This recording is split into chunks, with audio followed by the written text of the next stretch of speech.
What's up, guys? ACCardShark back again, And Pixel Sandwich, what's up? and we are reviewing on episode 2 of the Shark and Pixel Show. We're reviewing Bioshock 2 from 2K Games. Well, this game had a lot of haters even before it came out because Ken Levine and the guys that made the first Bioshock were already committed to make another game.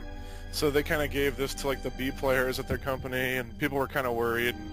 I know I was one of the people that thought that the first Bioshock didn't even really need a sequel. So this game was going up against haters from day one. Yeah, definitely. I mean, and that's actually moving on to some of like the positive traits of Bioshock 2. I personally I don't like being tested on games. I'm not a casual gamer, but I like to not have like too much of a challenge. I like to just feel like I'm good at a game rather than like, oh, I beat it on hard. Like, I really personally don't care. For me, 2 was actually a little less frustrating than 1 was. I found it to be more straightforward. Like, they kind of directed you in the direction you're supposed to be going a little bit more. Like in Bioshock 1, I felt like the arrow kept disappearing on me, and I was getting lost and stuff. Where this one, it just kind of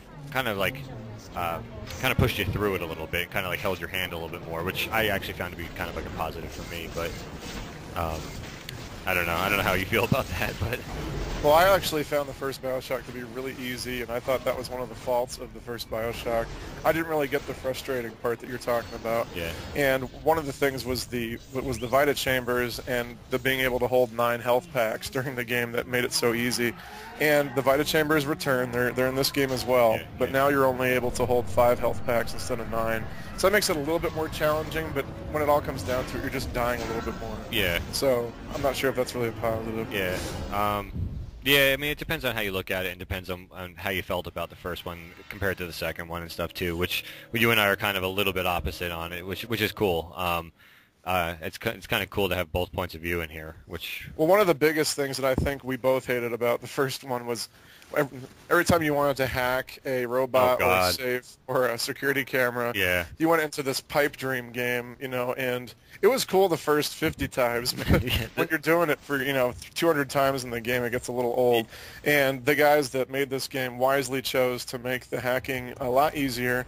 And pretty much it's kind of like a golf swing meter where a little needle's going from left to right, and you have to stop it on the green. And I actually looked forward to hacking because I thought it was kind of fun. I did too, yeah. Yeah, in the first one I tried to avoid it as much as possible. Yeah, the first one I would just blow stuff up. Like, I was like, oh, there's a camera, screw it, I'm just gonna shoot it. Because like I didn't want to go through the stupid little like pipe, the pipes with the sludge going through it or whatever it was. Yeah. And the game was fun. I think that would be a fun game, like as a little arcade game on the internet to waste some time while you're at work or something. Yeah. But it has no place in this, in that game. And like you said, they were wise enough to know, like, okay, let's get rid of that crap because it was annoying. Like, I guarantee you, 2 hours of gameplay was just dedicated to lining up a bunch of pipes, and that was just, if that. Yeah, it's probably more than that. Yeah, it was just crap. I mean, so I agree that was a positive that they did that. Another positive is I like the story a lot better in this one. I thought the story was a lot more streamlined, and it moved a lot quicker. Yep. And the game is shorter. I actually view that to be a positive. Some people might view that to be a negative. But there is the game takes a long time to get going. I think like the first 8 hours, it feels just like Bioshock Junior. Yep. Kind of. It does. And You're right. And it's just a lot faster. Yep. And then towards the end is when it feels like its own game and really comes into its own. It's just unfortunate that it takes so long. Yeah. Which getting going. That kind of gives me a little bit of hope for Bioshock 3. Because of the fact it finally got going, and they knew going into Bioshock 2 that they're going to be making a 3, then maybe it was almost like it was so slow in the beginning was to try to kind of build it up for like a continuing storyline after 2. So I'm hoping that, I mean, I'm trying to read into it. Obviously, they haven't released any information because 2 just came out, but I'm really hoping that that's what they're doing, is trying to like stretch it out over maybe a 3 and a 4 or something, where it's just a real long storyline that they just keep going with, where 3 is like the middle game where maybe it's like, really action-packed the whole time or something, but who knows. Yeah.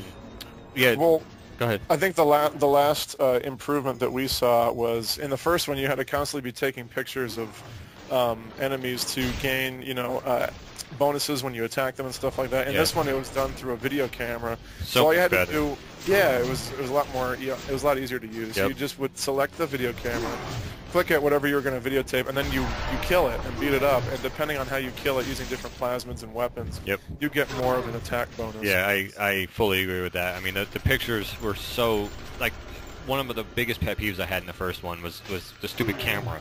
I'm like, I'm defending my life here. Like, I don't want to take pictures of the guys who are going to kill me, you know? And, like, this way you could actually, like, start videotaping and then still have your weapon out and kill them, which that was actually how you did it. So it made a lot more sense in that respect, that you're not taking pictures while they're, like, biting your face off, you know? Yeah. So I know.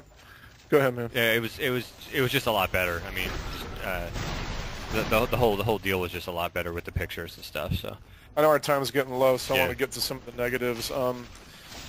There's one part of the game that Shark and I are disagreeing about is, of course, in this one you play as a Big Daddy, and one of the negatives I felt was that you don't really feel like a Big Daddy, and I think he agrees with me there. Yeah, You kind of just feel like the same guy from the first one, and the drill's just a big wrench, pretty much. Yeah.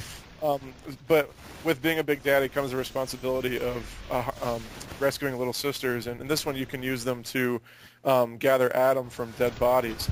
Now, one of the worst parts of the first Bioshock was at the end when you had to use little sisters to harvest bodies, and I was really scared that was making its way back into here. But I actually liked it a lot because you could choose when you wanted all the bad guys to come, and when you put the little sister down, so you could set all the traps and everything, and kind of set your plan of attack before they came. But you had a different opinion about that, didn't you? Yeah, I actually found it to be kind of annoying. I really enjoyed the fact that you had to rescue them and put them on your shoulder and like walk around with them and stuff, because it really actually, that was the only part that made you feel like a Big Daddy. Because when I'm playing, I'm getting killed like I had no suit of armor on or anything, and I'm like, what is my suit made of? Paper? Like, I'm getting killed like I was in the first one, you know? So like, I agree that you don't feel like a Big Daddy, but the escort missions, I find it to be a negative. It just, like, no matter how many traps I set, I still got fucked. And it was like, you know, I set traps everywhere, like ceilings, walls, everywhere, like turrets, everything, and like I could not get that achievement for doing, for like not getting hit during that thing. I was like, you know what, screw this, and like I did go through all of them, even though it annoyed me. I just felt like it was just repetitive over and over again, and it just, I don't know, to me it was a negative, but you know, to each his own on that one. I mean, it depends on how you look at it too. I mean, it could be a positive as well. But also, I think a negative on the game was that there was like no new areas. It just felt like Bioshock 1.5. You know, like nothing new or great was there. I don't really think, as far as Rapture was concerned. Well, I was really looking forward to the parts in which you got to go outside Rapture and in the water, and really all it was a quick transition point from one area to the next. Right. So I don't know. I was kind of hoping they were going to put some gameplay in there and make it a little bit more interesting, but it was kind of just I don't know. It was kind of just a thing that they built up to be more than it was. Yeah. And I think the last thing we have to cover before we quit is the Big Sister was the biggest disappointment of the game for me. I agree. Yeah, they were like billing this to be, you know, this big enemy that's going to be, you know, fucking with you throughout the whole game, and at the end you'd finally get her, and there's gonna be like this big epic battle, and it was just, she was like a wuss throughout the whole game. Yeah, you kill her like the first 2 hours of the game. It's like, oh, that's it. Yeah, okay. and you know, once in a while another one shows up, and it's just like, oh, like you hit her with the drill, freezer, hit her with the drill, oh, dead. Like there was no challenge to it, and the Big Sister really should have been like a big boss towards the end, I feel, and I just don't know how they included her where they did and stuff. It just was an epic fail in my mind. It was a huge negative. But so overall, I mean, if you guys like the first Bioshock and you don't mind just going back and not seeing too much innovation and just more of the same, definitely pick this up. Oh, absolutely. Everybody else just rent it. The multiplayer is pretty forgettable, but the single player is great, and I think the story is a lot better. Yep. So I'm going to give this a 9 out of 10. Yeah, I agree. I think if you're looking for innovation, it's a good rental. I agree. And honestly, it's still at the $60 price point, and used you can find it anywhere between $35 and $55 depending on where you're going. I really truly enjoyed it, but I have to kind of go with like an 8.5 because I feel like it wasn't as good as as the first one. I'm gonna go like around an 8.5 for that, but it's still a positive experience overall, and I definitely recommend it to anybody really. I mean, whether you rent it or buy it, I recommend it. So. But that's pretty much going to do it, guys. We're kind of running low on time here, so that's going to do it for episode 2 of the Shark and Pixel Show. So, this is ACCardShark. And Pixel Sandwich. All right, take care, guys. Until next time.